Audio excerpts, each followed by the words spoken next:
Hello दोस्तों, नमस्कार, जय श्री राम।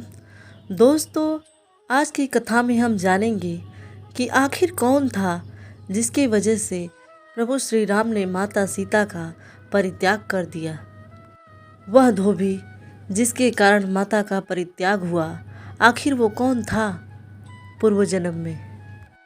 परम सुंदरी माता सीता एक दिन अपने सखियों के साथ खेल रही थी और वहाँ उन्हें सुख का जोड़ा दिखाई दिया। वह दोनों ही सुख पक्षी बहुत ही सुंदर लग रहे थे।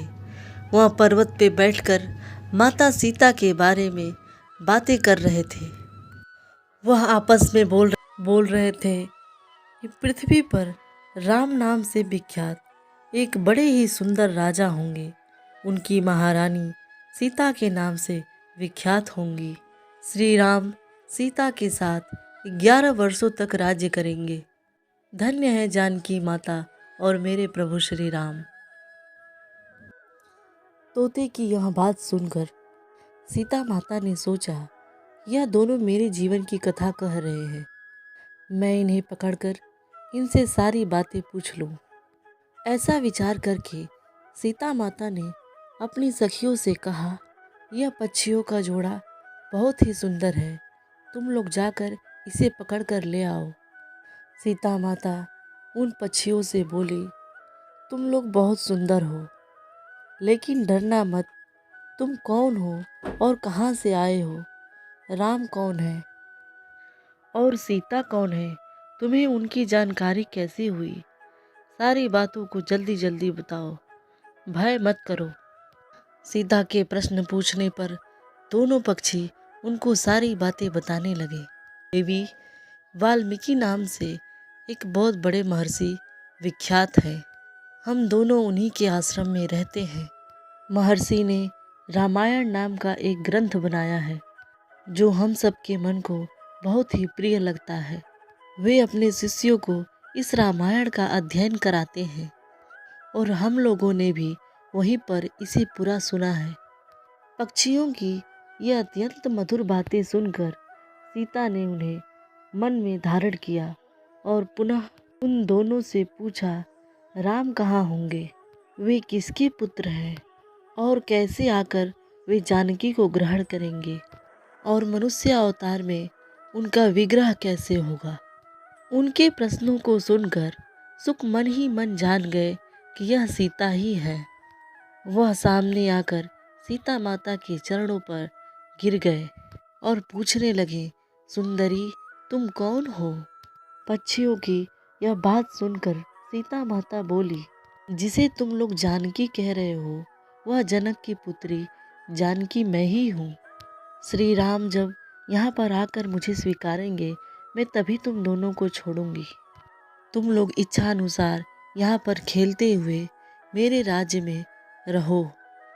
यह सुनकर सुक ने जानकी से कहा, माता हम वन के पक्षी हैं और हमें घर में सुख नहीं मिलता है। मैं गर्भिणी हूँ, अपने स्थान पर जाकर ही बच्चा पैदा करूँगी, उसके बाद फिर मैं यहाँ पर आ जाऊँगी। सुक के ऐसा कहने पर भी सीता ने उसे नहीं छोड़ा। तब उस सुक ने कहा, सीता माता मेरी पत्नी को छोड़ दो, यह गर्भिणी है। जब यह बच्चे को जन्म दे देगी तब मैं इसे लेकर वापस फिर आ जाऊँगा। तोते के ऐसा कहने पर जानकी माता ने कहा, महामते तुम आराम से जा सकते हो, मगर यह मेरा प्रिय करने वाली है, इसलिए तुम्हारी पत्नी को मैं अपने पास ही रखूंगी। जब सीता माता ने उस सुखी को छोड़ने से मना कर दिया तब वह पक्षी अत्यंत दुखी हो गया। उसने करुणायुक्त वाणी से कहा, सुंदरी मैं अपनी इस भार्या के बिना जीवित नहीं रह सकता, इसलिए इसे छोड़ दो। सीता तुम बहुत अच्छी हो, मेरी प्रार्थना मान लो, इसे छोड़ दो। इस तरह उसने बहुत समझाया, किंतु सीता ने उसकी पत्नी को नहीं छोड़ा। तब उसकी भार्या ने क्रोध और दुख से व्याकुल होकर जानकी माता को श्राप दे दिया, जिस प्रकार से आप मुझे मेरे पति से अलग कर रही हैं, वैसे ही तुझे स्वयं भी गर्भिणी की अवस्था में श्री राम से अलग होना पड़ेगा। ऐसा कहकर सुकी के पति वियोग के कारण उसके प्राण निकल गए। अब भार्या की मृत्यु हो जाने पर सुक शोक से आतुर होकर बोला, मैं मनुष्यों से भरी श्री राम की नगरी अयोध्या में जन्म लूँगा, तब मेरे ही कहने से तुम्हें पति वियोग का दुख उठाना पड़ेगा। यह कहकर वह चला गया और सीता जी के अपमान करने के कारण वह धोबी की योनि में जन्म लिया और उस धोबी के कथन से ही सीता जी निंदित हुई और उन्हें पति से वियुक्त होना पड़ा। धोबी के रूप में उत्पन्न हुए उस तोते का शाप ही सीता का पति से विछोह कराने का कारण बना और सीता वन में चली गई। दोस्तों, आपको हमारी ये कहानी कैसी लगती है?